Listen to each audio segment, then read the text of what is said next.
কদিন ধরে মেয়ে বায়না করছিল পিৎজা খাবে বলে। এখন ওর পরীক্ষা চলছে, তাই বাইরের খাওয়া তো এখন বন্ধ। ভাবলাম ঠিক আছে, বায়না যখন করছে বাড়িতেই পিৎজা বানিয়ে দিই। তো বাড়িতেই পিৎজা বানিয়েছিলাম, বাইরে থেকে খালি পিৎজা বেসটা কিনে এনেছিলাম। আর কিছু সামান্য জিনিস কিনতে হয়েছিল, কিন্তু বিশ্বাস করুন পিৎজাটা খেতে কিন্তু অসম হয়েছিল। দোকানের পিৎজাকেও অনেক ক্ষেত্রেই হার মানাচ্ছিল, আর হেলদিও বটে। আমি বাজার থেকে কিনে এনেছিলাম এরকম পিৎজা বেস, সেটা পাউরুটির দোকানেই কিনতে পাওয়া যায়।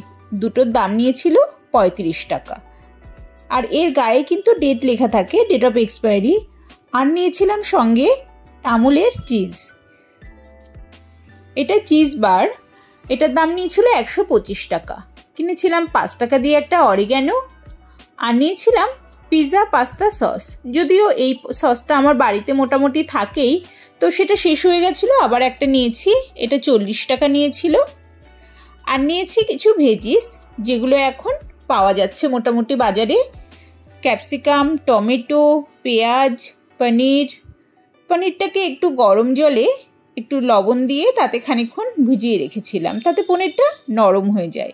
আর নিয়েছিলাম কিছু ভুট্টা মানে কর্ন, সেটাও একটু জলে অল্প সেদ্ধ করে নিয়েছিলাম। এই পনিরগুলোকে আমি বাটারে একটু ভাজা ঠিক না, মানে একটু সেঁকে নিয়ে রেখে দিয়েছিলাম। আর এইবার এই পিৎজা বেসটায় কাঁচা অবস্থাতেই আমরা এই পিৎজা পাস্তা সসটাকে ভালো করে স্প্রেড করে দিয়েছিলাম। আমি দুরকমভাবে করেছিলাম দুটোতে, একটা করেছিলাম কাঁচা অবস্থায়, আর একটা একটু সেঁকে নিয়ে। তো এটা বেশ ভালোভাবে পিৎজা পাস্তা সসটাকে কোটিং করে তার উপরে চিজ কিউবটাকে গ্রেট করে দিয়েছিলাম।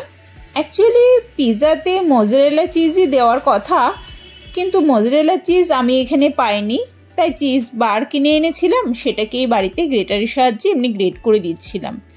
খেতে কিন্তু খারাপ হয়নি, ভালোই হয়েছিল। আর পুরো চিজ বারটাই কিন্তু আমরা এখানে দিয়ে দিয়েছিলাম। এবার অনেকটা চিজ দেওয়ার পরে তারপরে আমরা ভেজিসগুলো সাজিয়ে দিচ্ছি। প্রথমে ক্যাপসিকাম, টমেটোর বীজগুলো কিন্তু ফেলে দিতে হবে। টমেটো, পেঁয়াজ, পনির, কর্ন, এই সবগুলো ভালো করে সাজিয়ে নিয়ে খুব সুন্দর লাগছিল কিন্তু দেখতে। তো আমাদের কাছে হ্যালাপিনো, তারপরে হচ্ছে অলিভ যেগুলো থাকে সেসব কিছুই ছিল না, আমরা এইগুলো দিয়ে দিয়েছিলাম, কিন্তু খেতে স্বাদের কোনো হেরফের লাগেনি আমার কাছে। তারপরে এর উপরে আবার এক কোট চিজ ভালো করে ছড়িয়ে দিয়েছি। ছড়িয়ে দেওয়ার পরে একদম টপে অরিগ্যানো আর চিলি ফ্লেক্স দিয়েছিলাম।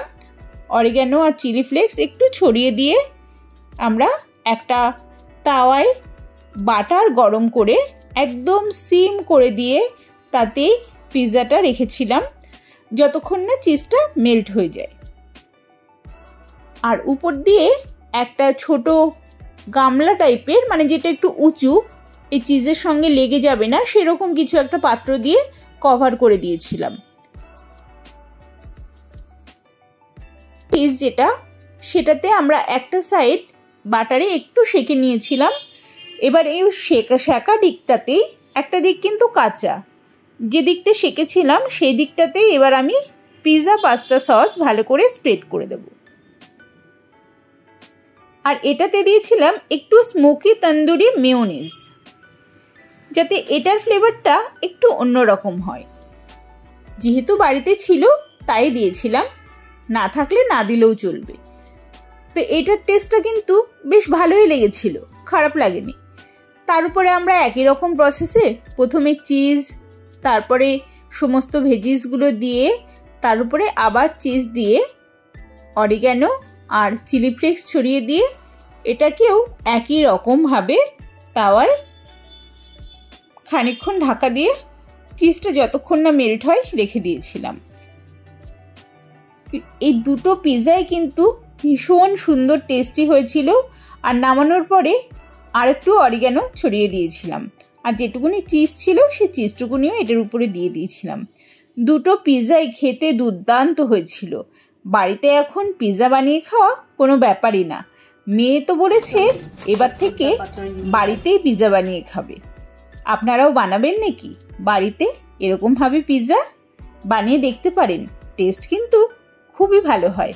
আর বাইরের খাবার থেকে বাড়িতে তৈরি খাবার তো হেলদি হয়ই।